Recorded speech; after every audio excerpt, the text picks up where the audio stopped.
Well, needless to say, the last week was pretty disastrous. We lose to Tulsa, and then the 5-star quarterback we were recruiting goes to Washington out of nowhere. I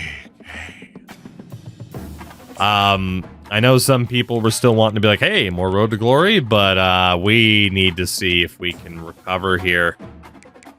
Because, yeah. That changes our situation a bit. That changes it just a bit. Little bit. Little bit. Let's get everybody here that we do have onto the maximum number of points so we can get them on. And if we have leftover points, we will start looking at 4 stars that we haven't gotten to look at. Is it stealing if we get shit stomped by a winless team? There is a chance that that loss could have played a big factor. There is a chance. I'd like to think it wouldn't, because otherwise I'm going to be even more upset about that loss, but I think we all know what the truth is. Right? I think we all know what the truth is. But what's done is done. All we can do now, try to move forward. Just gave UCLA an upset in the opener of the season, ended up blowing me out at the end. Loving the underdog season ahead of me. Underdog season, all right. Wow, you were describing him. Devin, what can we do for old Devin here? Points. We're not quite going to be able to get everybody on the 60, but we'll be close.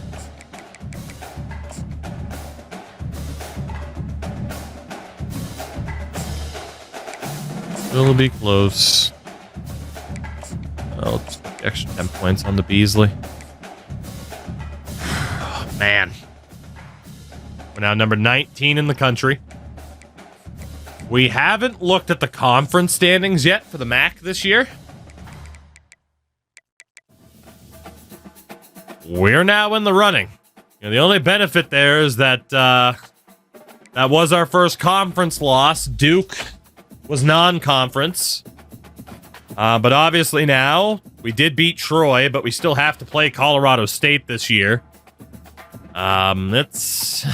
oh, man, this is always gotta be interesting. We do have visits as we host Utah State. We gotta win this football game, boys. We'll put the same people back in, and then after this game, God forbid we lose, we'll certainly check what the hell's going on. Certainly. The not at all random number generator got you. Oh, you know. Boys, we need to see some offensive spark here, please.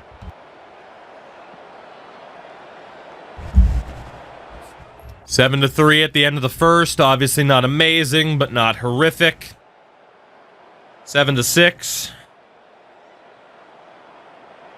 Gotta be honest, 10-6 at halftime to Utah State. That's not good enough. It's just not. We need to give somebody else a chance. And to be honest, we're gonna give Jamison Weeks a chance. He started week 1. Then not much else happened after that. Weeks he's in. Is there anybody who's really hurting? Potentially injury-wise? I mean, to 0. I don't know why it's showing him as a 0 overall, because he's not. Is that what's hurting us? Is these two showing up as 0s, even though they're technically, like, out of the game? It shows them as being half decent. I wonder if that's hurting us a substantial amount? It shouldn't be, but let's put those guys in. That might just be a glitch, but still. O-line is hurting again. Dude, these guys are made out of fucking glued together toothpicks and paper mache. I swear to God.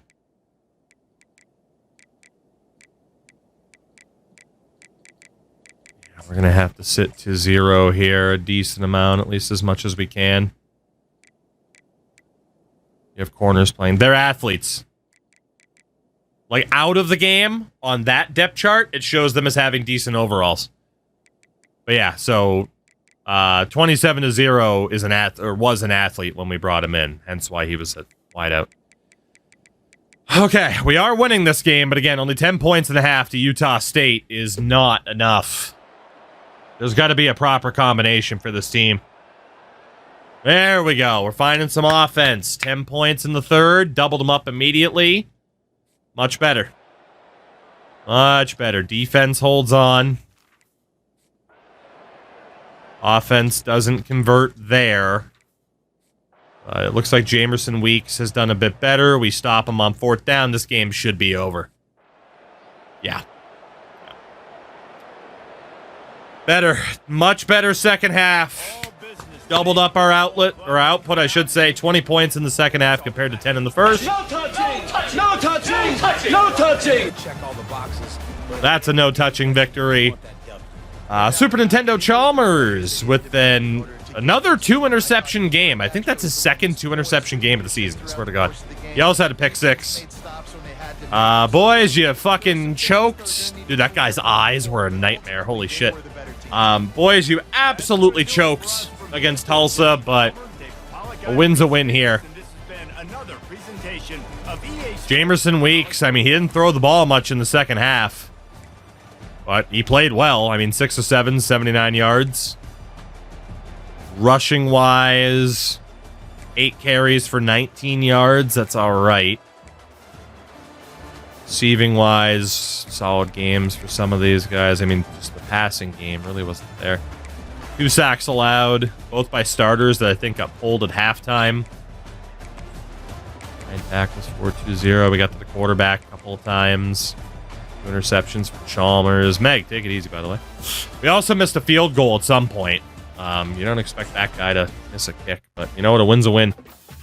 But we certainly do not have our go-to players established yet at all, which is kind of scary.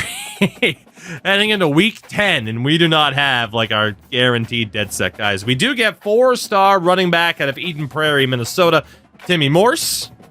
We also get 4-star center out of Grand Rapids, Michigan, Emmanuel Romashadu. And we do get locked out for a couple of people, including a 5-star, but we are still looking good for numerous 5-stars. Not bad. Contender status is back to an A+. Brand exposure is now a B. It showed 2 rushing touchdowns, no receiving touchdowns. How did we score the other 2? This guy had a pick 6. So I'm guessing there was another one involved, too. Maybe a fumble recovery. How'd they win a natty but stay at 3 stars? It's got to be conference, I would imagine. We draw Temple up next. Before we get to that, conference standings again.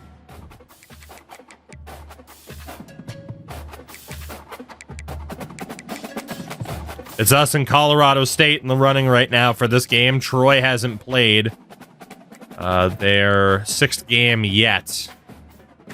But we're still very much in the running. But yeah, dude, look at our offense. Only 185 points. There are numerous other teams, including North Texas, that have over 200 on the season.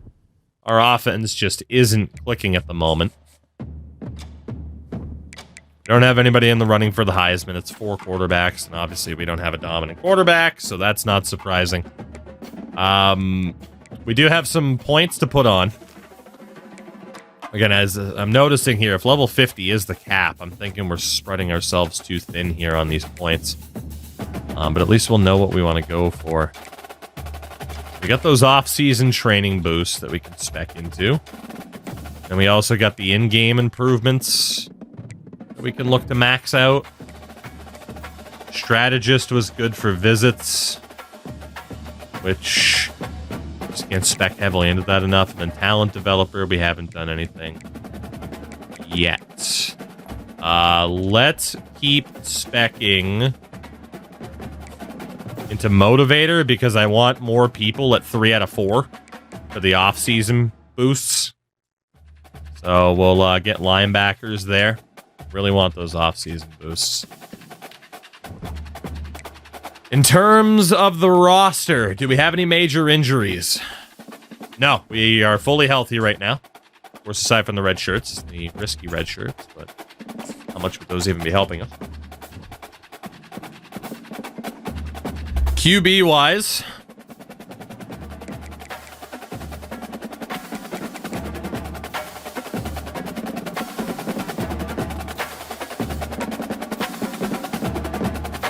I think we go back to Jin,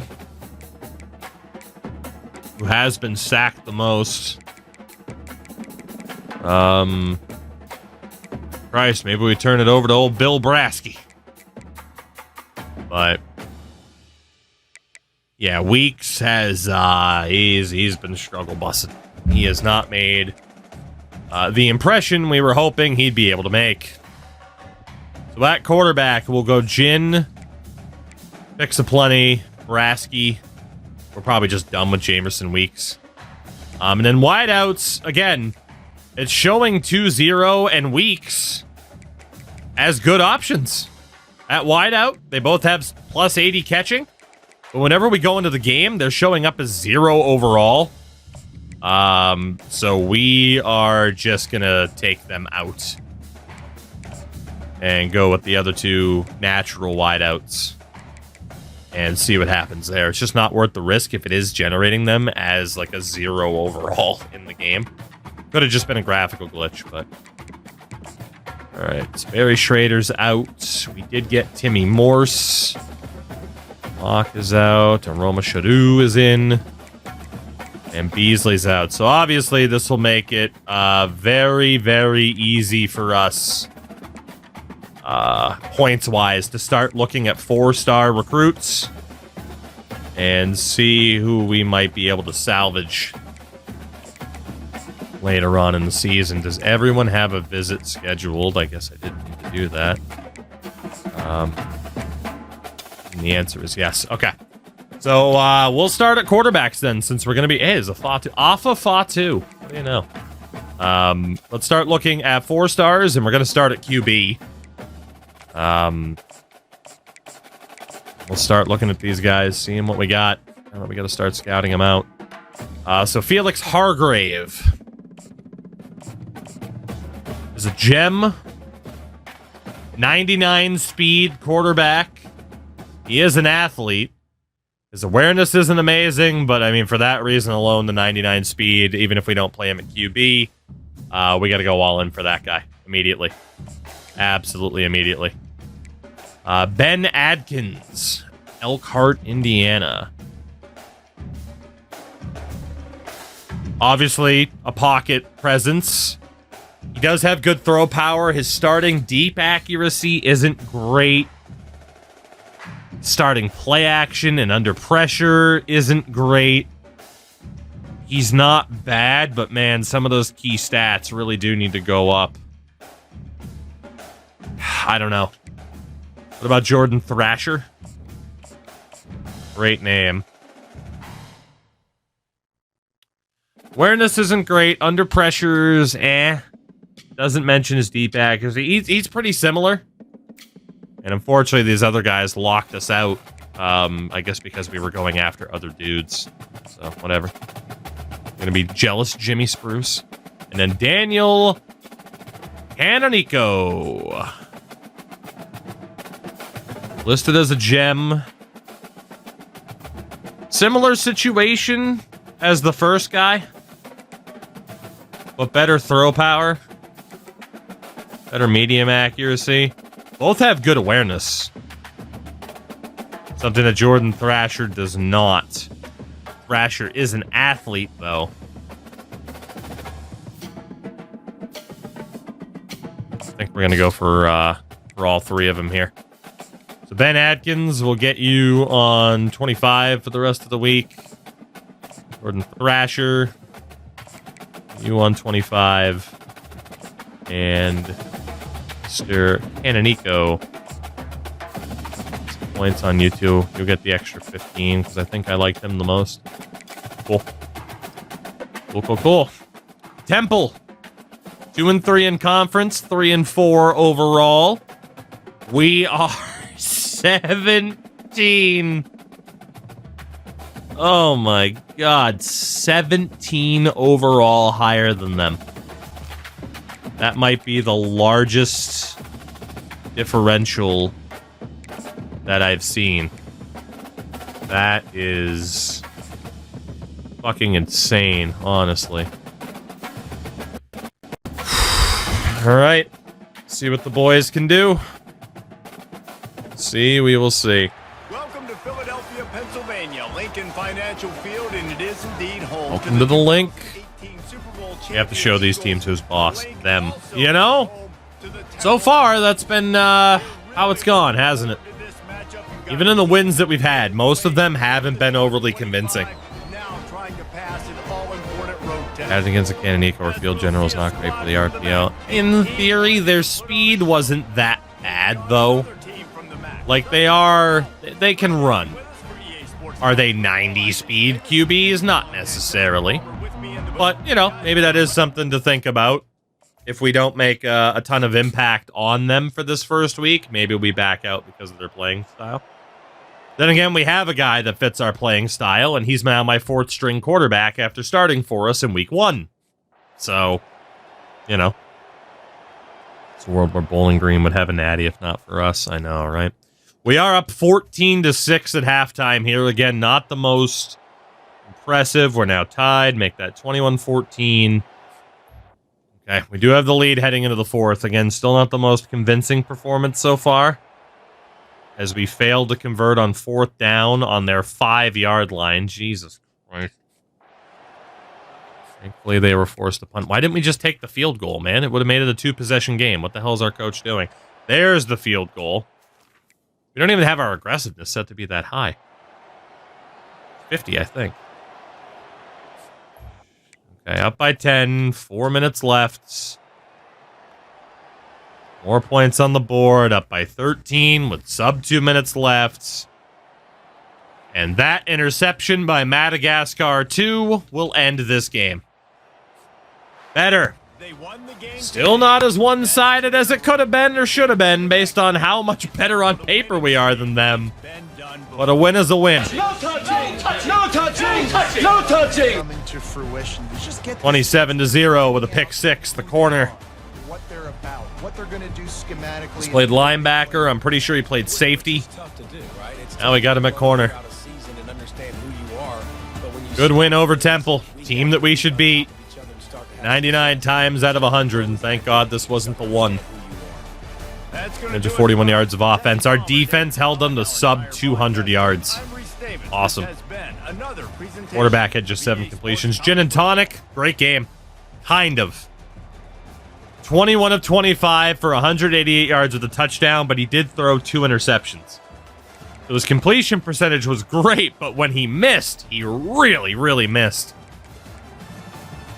Rushing-wise, it was okay.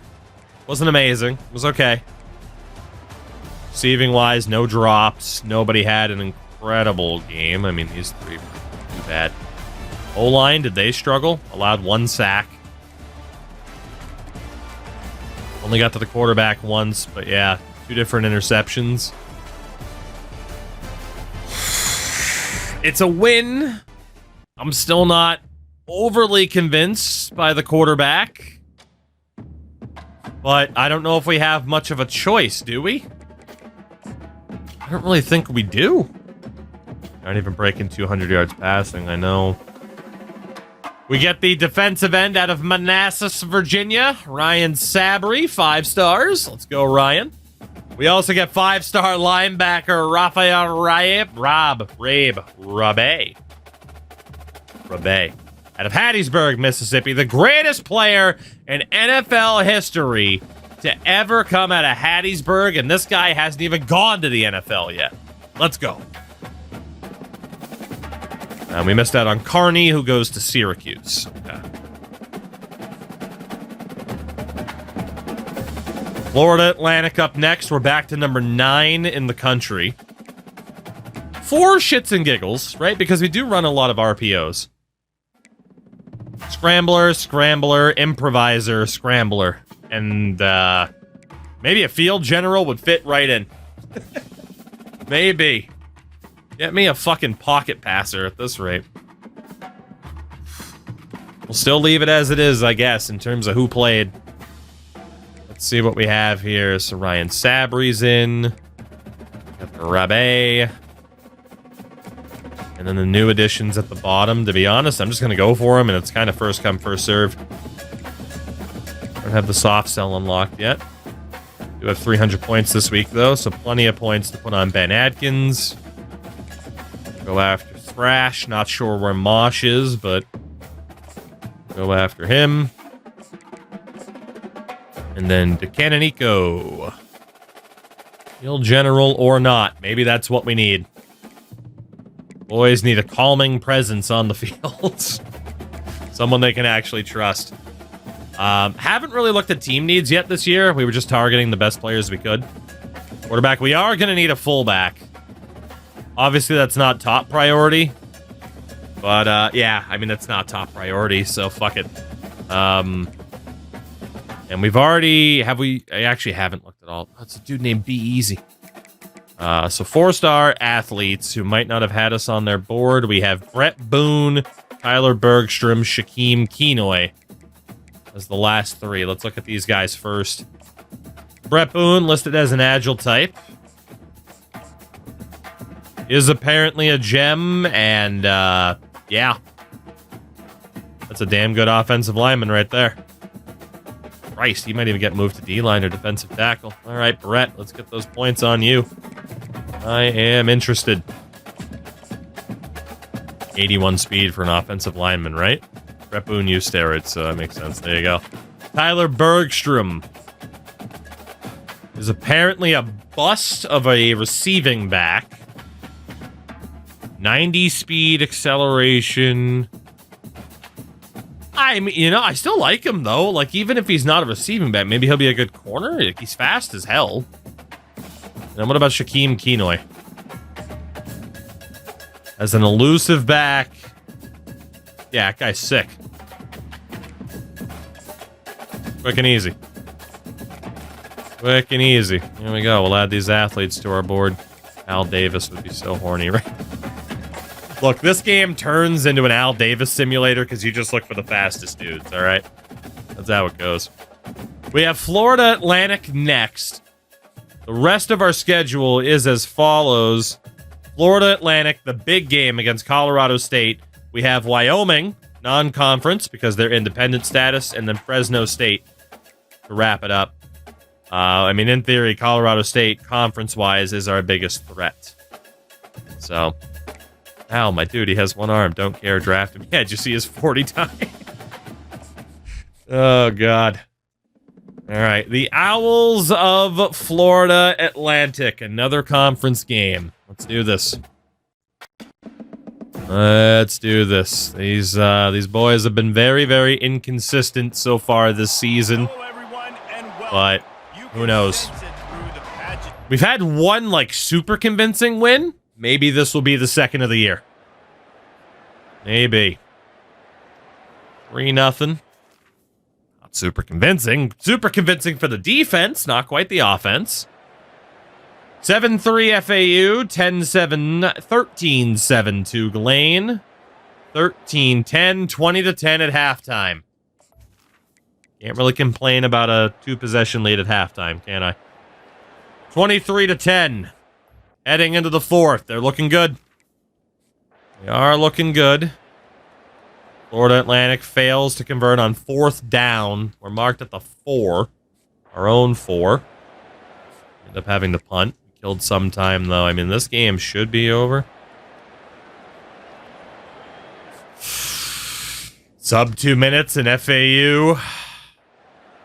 Closing in, but we're able to wind down the clock. 23-17. Again, not the most convincing win in the world, but a win is a win is a win. No touching! No touching! No touching! They were struggling. It didn't look Ron Tudaball at wide receiver has a pretty good game. Not bad. They sure do, David. We know Boys, teams get better or they get worse. get the W we were looking for. Let's go. Completely different. Almost the polar opposite than what We are still ranked. Yeah, it showed us as number 9. I don't know what the hell the top 25 is looking like. We'll have to look at it. 323 yards of total offense today. Gin and tonic, 17 of 29, 221 yards, 2 touchdowns, 1 interception. It's still not the most convincing. Rushing wise, also not great. Jin was rough. It was rough. Receiving wise, though, Ron Ball had a great game. Absolutely carried. The O-line allowed a couple of sacks. Defensively, great game, 4-0. Only got to their quarterback once. No picks. Our kicker was perfect, though. That was crucial. It just feels like if we get into a playoff scenario, we just do not have that one guy to be like, yep, here's the leader. Here's that starting quarterback. It's like a hockey team that just doesn't know what goalie they want to run in the playoffs. We have the same situation at quarterback. Like, we are missing Brett Cole a lot. Him graduating last year was very detrimental. We get the 5-star wideout out of Fort Myers, Florida, John G. His middle initial, B. The Bee Gees. We got locked out for a couple of the athletes we were looking at. That's fine. We'll deal with that. That show us as a 90 overall. Ron Ball was the conference offensive player of the week. Rightfully so. As we are number 6 in the nation somehow as we draw Colorado State. First and foremost, conference rating. This is the game we have at hand on CSU. If we win this game, we are in the conference title game, guaranteed. We're probably in no matter what, but certainly if we win this game, we're good to go, despite the slip up to fucking Tulsa. In terms of the top 25, though, here's what the board looks like. USC, Texas Tech.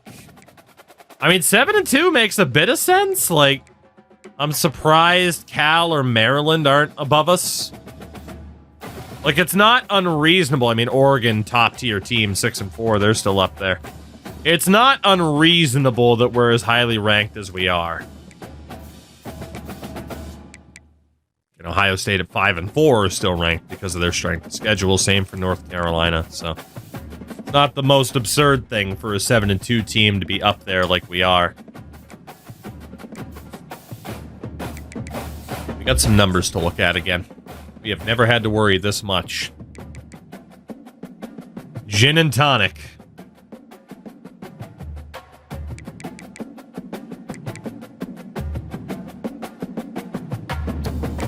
Eight and 5's not great, man. I think we give Pixa another opportunity. A 4-1 ratio. I think we go for Pixa. Changes to the top teams aren't just playing FCS teams 6 times a year. That would have been the Monroe run that we almost started. So in this timeline, there was never the top teams only playing the FCS teams. Although, to be honest, it seems like that's would be the better way to go, is to have independent status be like the top couple of teams. But then again, they'd still take wins and losses off of one another. We'd probably have to limit it to 4 teams just to make sure they were consistently great. But then someone would still have to get relegated, right? So, yeah, if I had to do this over again, I think independent status would be the top tier with like 4 teams, maybe 6 or 8.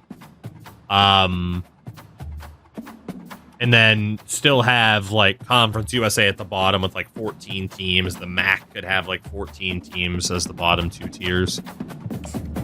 Like I said, this has been a really good way to kind of see just how this game works, right? Quarterbacks.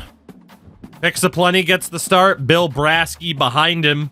Gin and Tonic as the 3rd tier, 3rd string. Jamerson Week still scratched.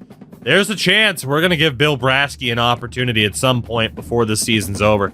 If Pixa slips up in this next game, Brasky gets the opportunity. So, I mean, we are not afraid to continue to rotate out quarterbacks until someone gives me a reason to stick with them full time, right? Let's keep looking at 4 stars here. Could technically look for a 3-star fullback, but I'm not too worried about it. No such thing as a 4-star fullback this year. What about wideouts? Only wideout left is Ryan Etheridge. Tight ends, we have Romeo Matlock and Shaquille Worthy. Tackle is Matt Jones.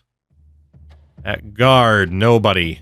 At center, we have Timmy Montgomery. Defensive end, nobody. Defensive tackle, George Westerman. Linebacker, Ryan McCartney, who I think we had on our board before. We definitely did, and I took him off for a reason. I just didn't like his attributes at all.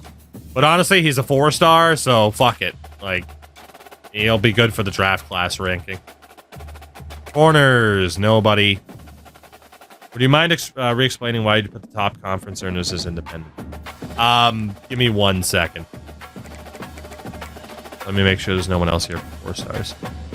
So, if you were to have the top conference guys be independent, and then everybody else be in conference and have a lot of conference games, those independent teams will pretty much only play each other and FCS teams. So they would constantly have top-notch records, as you would expect the top teams to have, and would consistently be a threat in the playoffs.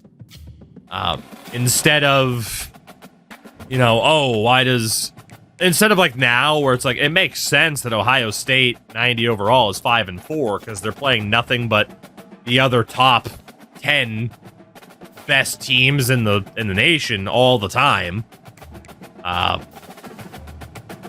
Yeah, I mean, there's a debate. The way this is set up right now is obviously independent teams are at the bottom. There's like 16 of them, so that we can have 11 teams per conference. Otherwise, except Conference USA has the 14 teams with divisions. I mean, I'm just continuing to try to poke around to find the best way to set this up. Holy James Madison, what a year for them. Shout out to UTEP. So again, right now, I can't say the best way to set up ProRel because I'm still trying to see if there's a way to avoid weird scheduling inconsistencies. Started Dynasty with Oregon State, moved them from the Mountain West, won the conference, won 10-3.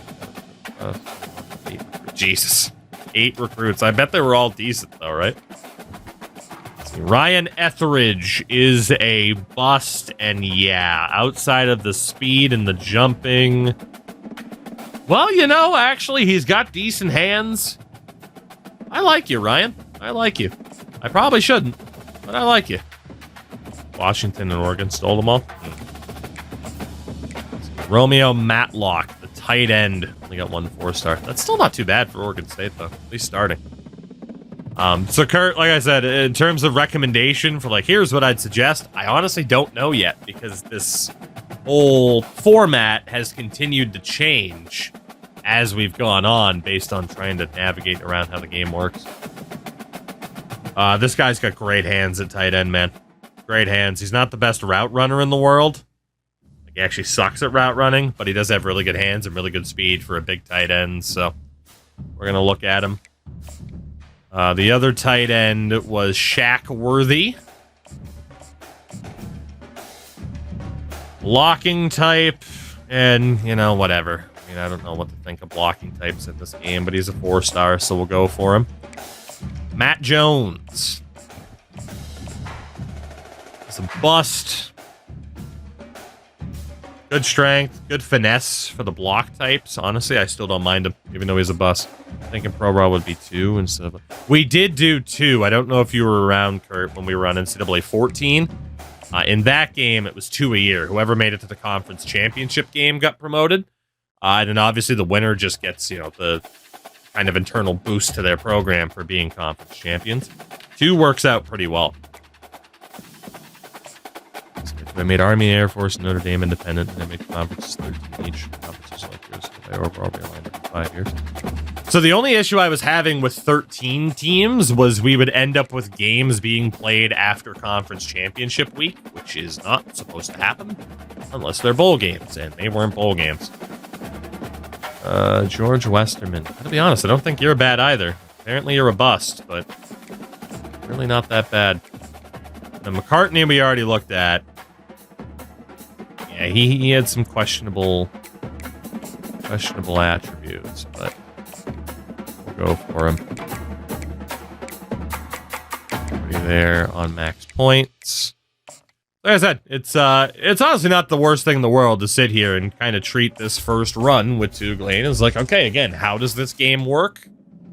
You know, I'm obviously trying to morph this fictional universe into something it is very much not in real life. And how does that look, right? Like, what happens because of that? You know, Colorado State, this is a big one. Whew, this is a big one. I mean, again, maybe the answer is, depending on the number of teams, divisions. Still a good idea, that type of thing. So. Welcome to Fort Collins, Colorado, home to the Colorado State Rams, settled at just over 5,000 feet, and we have a game that will live up to the altitude. What a game and what potential drama we have in store. You've seen this script before. Top 10 team goes into a cauldron of emotion on the road and just hopes to be able to get out and tell about it. Oh, man, the way he's talking. We've already been upset before, and the way he's talking now certainly doesn't give me confidence for this. Just loaded up the game because I can't sleep. I'm playing number 2 Minnesota in the playoffs. There is 77 overall. How the fuck did I finish second? Good question. I don't have an answer for that. All right. 7-0 at the end of the first. Not bad. Again, big game. We win this. We're guaranteed a conference championship spot. Probably against Colorado State. 13-0. 13-0 at the half. Not the big offensive explosion, but our defense playing super well up until that point. It's 25-10 heading into the fourth. There was a lot of quick strikes there. How many NCAA teams are there in Texas? Yes. That's the answer. Yes. 4 minutes left. 25-10. 28-10. Game's over, boys. Let's go. No touching! No touching! Time after time. 28-10. Just 10 points allowed by our defense. Picks aplenty. The best game we've seen from a quarterback all season long. 3 touchdowns, nearly 400 yards. We have not seen a performance like that since the days of Brett Cole last year.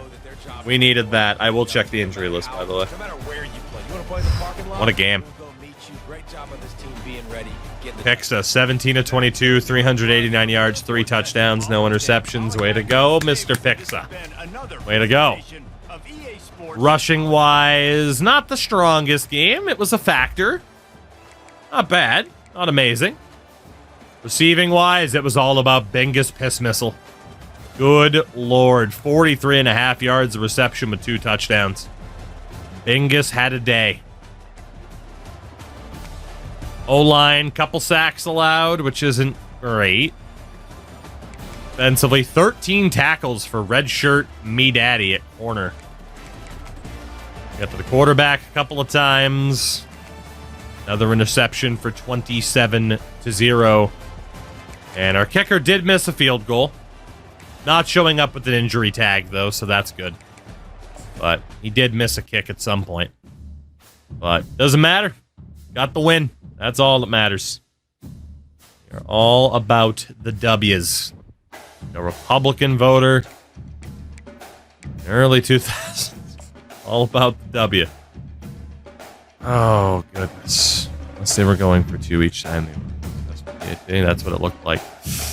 We do get locked out for a couple of people that we were late to the party for, so that's to be expected.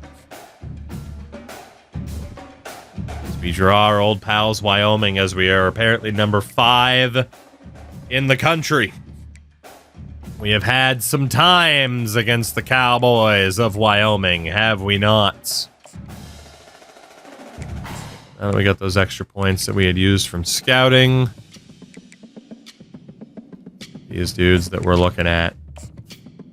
Max offers, if we can, at least 50 per. And even though Matt Jones is a bust, attributes still look good. He might not have the best dev pattern, but not really too miffed by that. One ATs. Maybe I have to.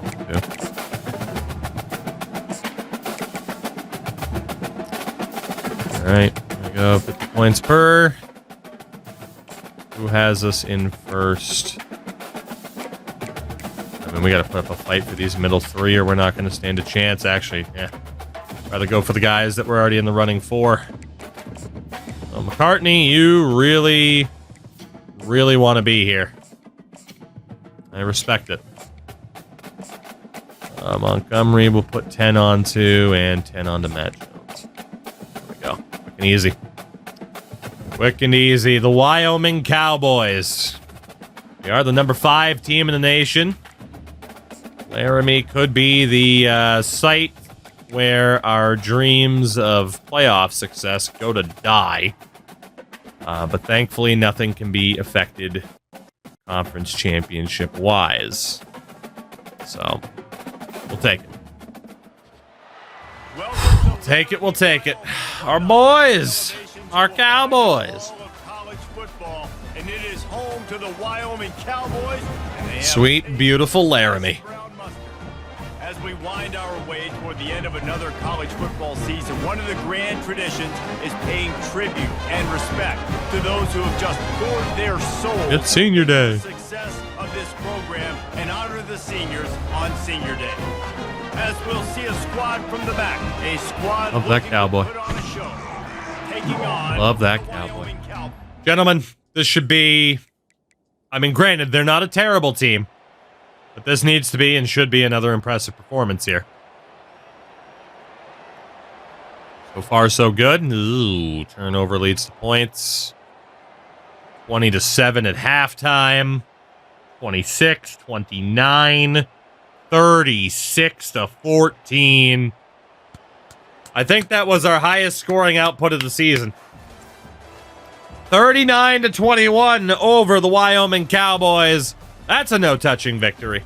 No touching! No touching! No touching! Go picks aplenty. Another really solid game. Only 218 yards, but 3 touchdowns. Pixa has made the most of this subsequent opportunity. Very, very nice. Very, very nice. Again, another really strong win for this team. As we head towards the end of the year, 454 yards of total offense. Pixa goes 14 of 20, 218 yards, 2 touchdowns. Brasky got some throws in there, too. Was 3 for 3 for 41 yards. Baratheon had a completion as well.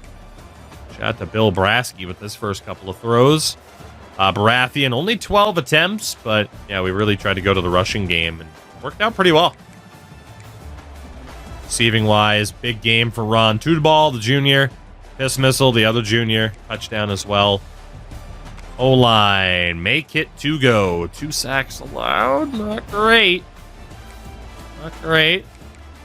Defensively, got to the quarterback a couple of times. Another interception for Super Nintendo Chalmers. I cannot believe how good our secondary's been. I mean, I can because they should be that dominant.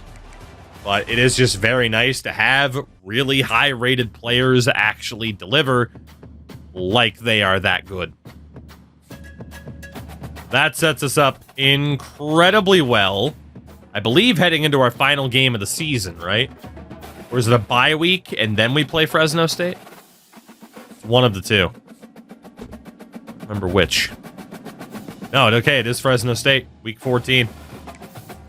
So this will be our last game of the season.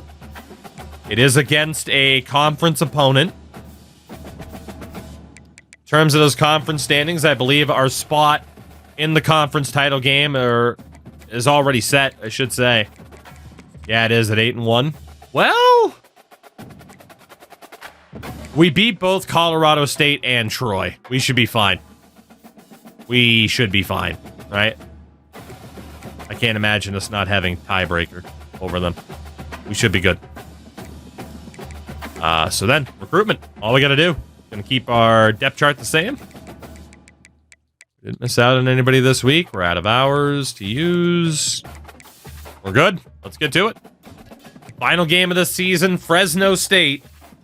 Back at home, 11 overall points higher for whatever that means. Which typically for us doesn't mean much, right? Hello, everyone, Right. and welcome. We are surrounded by pageantry and tradition. And Let's see, boys. One more win gets us to conference championship game, and then after that, obviously, we start looking at the playoffs. We may just have a chance to go back-to-back this year as national champions. The offense is finally starting to click, man, with Pixaplenty at the helm. As I say that, I think we turned it over. Haven't had a close call in a while. This is a bit of a close call. Chalmers with another interception. Now we're up by 10. 46-yard field goal for Torrey Butt. 40 seconds left. The lead's down to 7. They still have their timeouts. But we're able to not only kill the clock, we're able to get a 52-yard field goal to end this game. Let's go. Let's go. Fresno State put up a pretty good fight. No touching. Won't hit the button this time. We've hit it a lot tonight, thankfully. 30-20, the final score. We end our season off on a high note. I think, 5-6 wins in a row? As Pixaplenty, yet again, is the player of the game.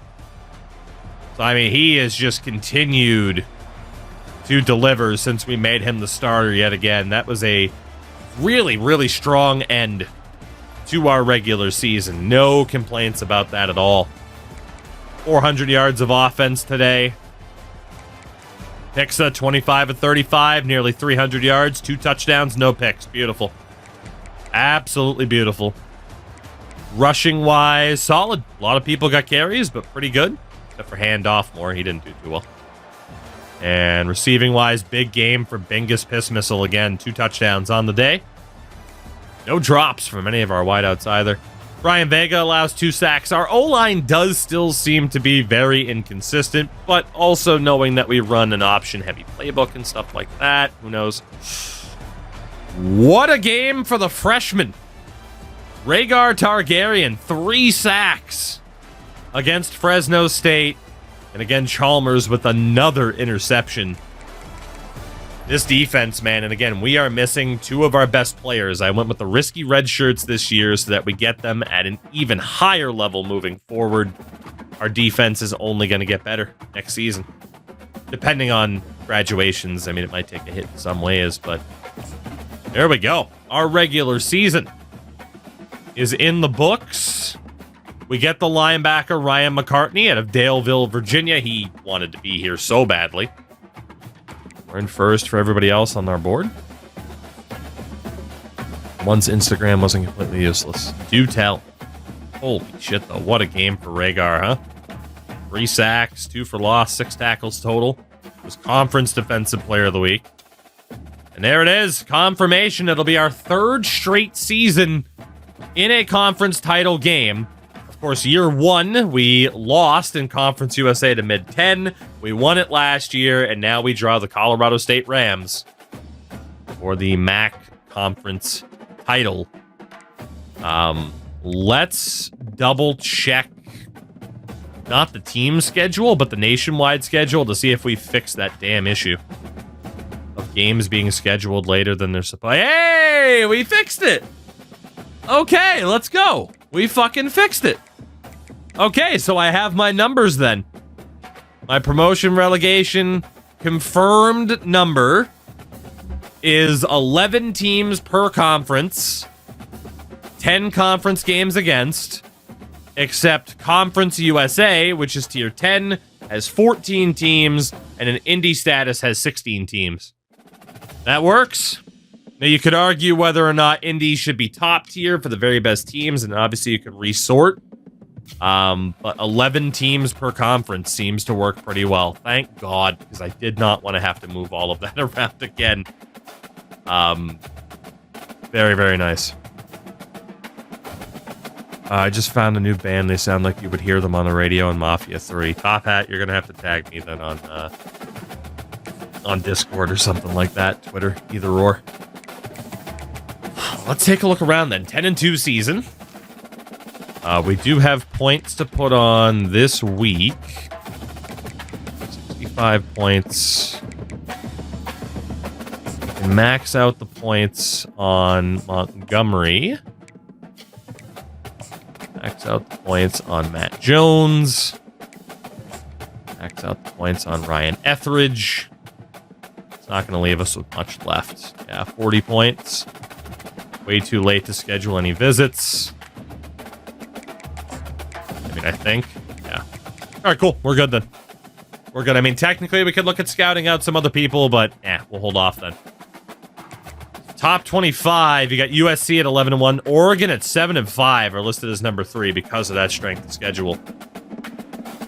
Florida, Michigan. You can tell who the top teams are in the nation because of where they are. Like Nebraska at 7-5 are ranked. It's all because of strength of schedule. But now, actually, we need to go through one more week because of Army and Navy. And we will see what the scenario is heading into conference title week about stats, both for us nationwide, so on and so forth. We do get the quarterback/athlete Jordan Thrasher out of Jackson, Mississippi. Speed demon. Might not have too much going for him aside from that.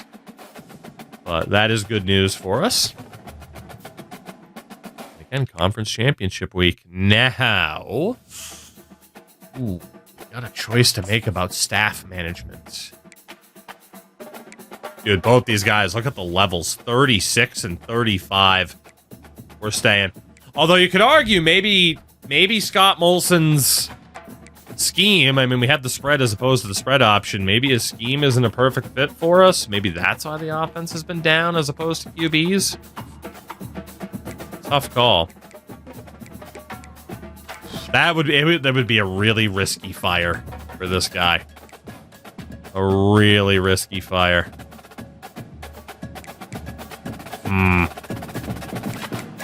I think he's too good. I would like a defensive coordinator, though, that's spec'd more into motivator.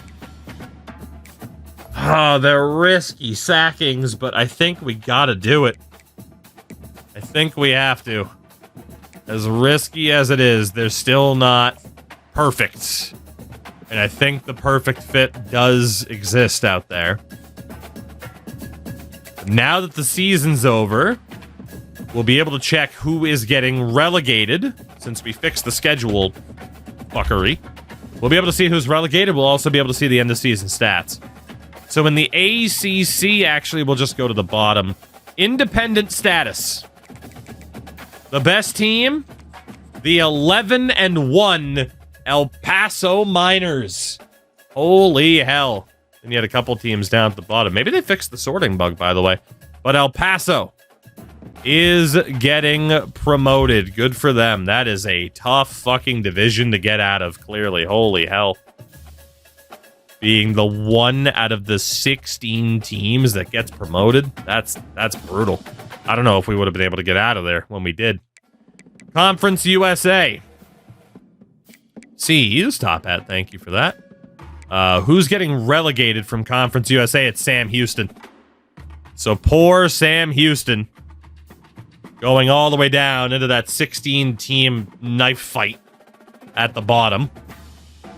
In the MAC, it comes down to overall record, and it's Fresno State. We don't need the head-to-head tiebreaker. Fresno State have been relegated. In the Sun Belt, Coastal Carolina get dropped. That's a shame. Coastal Kakalaki relegated. That means we're going to avoid them if we get promoted. In the American, it is going to come down to the head-to-head. Going to come down to the head-to-head. BYU will be safe on point differential, but we know that they played. So BYU and Minnesota. Who won that game? Who stays?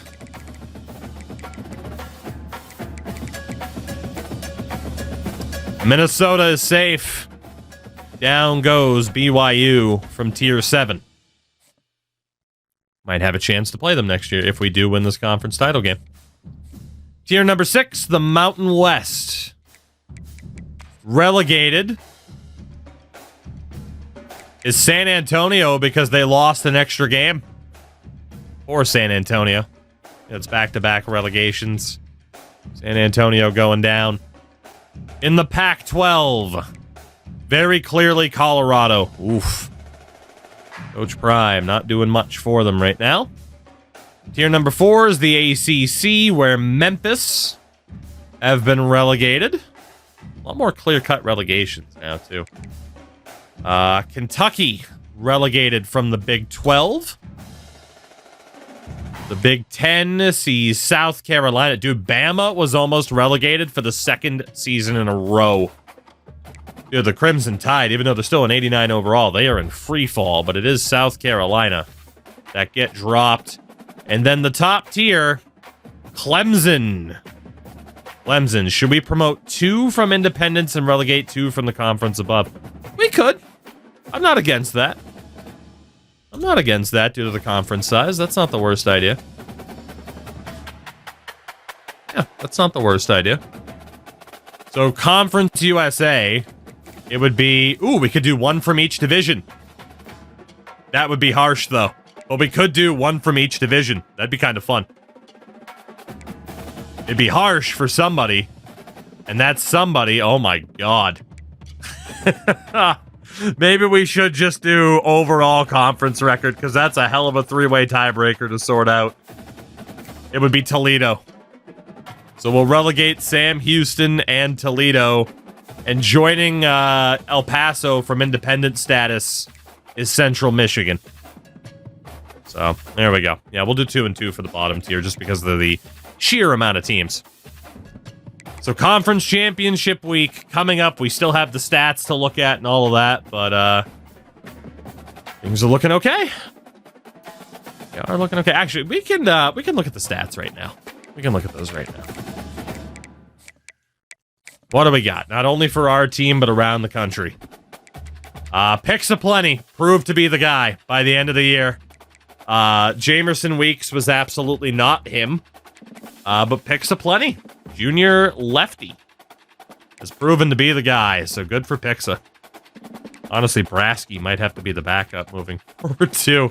Crazy how that worked out. Rushing-wise, 746 yards for Baratheon with only 2 touchdowns.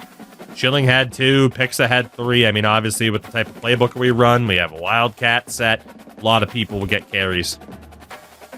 Receiving-wise, a 1,000-yard season for Ron Tudaball with 10 touchdowns. That's the best. I think that's the best wideout season we've had so far, which is shocking given the struggles that we had earlier this season at the quarterback position. Blocking-wise, yeah, I had a feeling Waterboy was going to be the worst. And Vega on the right. Who was our best lineman, though? I mean, Fuller, when he played, did really well. George. Flakes. He played 4 games. Aside from that, like Oliver Terry, only 1 sack allowed. Okay. Defensively, tackle leader was 27-0 as a corner. Sack leader with 10.5 was Rhaegar Targaryen. 10 for Pistol Pete Nake. We have not seen numbers like that from a defensive end or defensive lineman since Stafilin. When we brought him in, to have 2 members of the defensive line with 10 sacks each is outstanding. Absolutely outstanding. Defensively, 4 interceptions for Chalmers. This was easily the best our defense has ever been. From pressure on the quarterback, interceptions. This was a great year for our defense. Our kicker did miss 5 field goals. 2 of them were blocked. He was perfect from extra. But given his kicking ability, he missed 1 from inside 30. Perfect 30 to 40. Missed 1 in the 40s and missed 3 from the 50s. Yeah, I mean, he's got really good kick power. It's not surprised the AI coach would trust him to be able to make some of those longer shots. Nationally, the passing leader, only guy to break 4,000 yards was the junior quarterback from Georgia, Alex Turk. Although Mid-Tennessee's Junior Funk was close. The touchdown king was Turk. You also had Gordon Cummins at Notre Dame, Carl Calcutta at UNC, Delvin Coppin, who was awesome for Oregon. Look at that split. And Frank Agude at USC also hit 40. Damn, though, man. Look out for Delvin Coppin to win the Heisman. Most picks belong to Kevin Amano at BYU. That would explain the relegation. Rushing leader, 3 broke 1,000 yards this year. Emmanuel Chekwa, who feasted on independent talents at over 1,000 yards. You also had James DeSicchio at USC and Owen Gayton at Liberty. I think you mean Owen Straighten if he's going to Liberty. Anyway, your touchdown leader with 15 was Michigan's Mike Hennessy. It's Steve Bourgeois at Wyoming as well. And Steve Joyce. Quite a few guys in double digits. Not bad. Who fumbled the most? Quite a lot of guys had 5. Oof. Including Toby Hope. Hate to see it.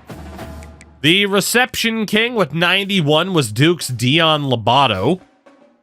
The yardage king, though, was Enrique Orlando at Utah with 1,400 yards. You also had Cade Vaughn up there, Cam Hennessy at Troy. Damn. Touchdown king with 22 was USC's Cade Vaughn. Brian DeLuca at Oregon and Sean Harper at Oklahoma. Sharper, that is. We're both close.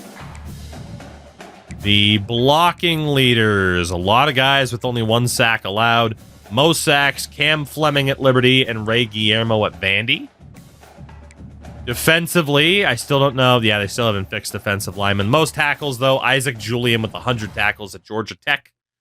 Sack leader amongst non-defensive linemen was West Virginia's Steve Trapuka. 9.5 as a linebacker. That is a phenomenal total. And then the pick leader was 7. Vi Nye, the senior at San Jose State, 78 overall, had 7 interceptions. Jesus Christ. Good for him, man. Most field goal. Oh, baby. Tory Butt. Most field goals made in the nation at 30. Although you did have Death Halliday for ASU and Floyd Ebron at Pittsburgh, who was perfect, actually, at 22 of 22. Halliday obviously missed 1. That'll be interesting to see who was kicker of the year for that reason. And the most punts, Thad Folk at Air Force. They had a very, very bad season. So we know the relegations. We don't yet know all of the promotions. We do know we have a conference title game coming up, and the red shirt was fucking taken off of Gene Parmesan. So for the 2nd year in a row, we're only going to have him for the playoffs. Why does it randomly take off red shirts? Oh, it's torture. It's torture. It just won't let... It's him every year. It just won't let me have him for that extra year. He just rips it off, like we said, like a not racist Hulk Hogan, which doesn't exist.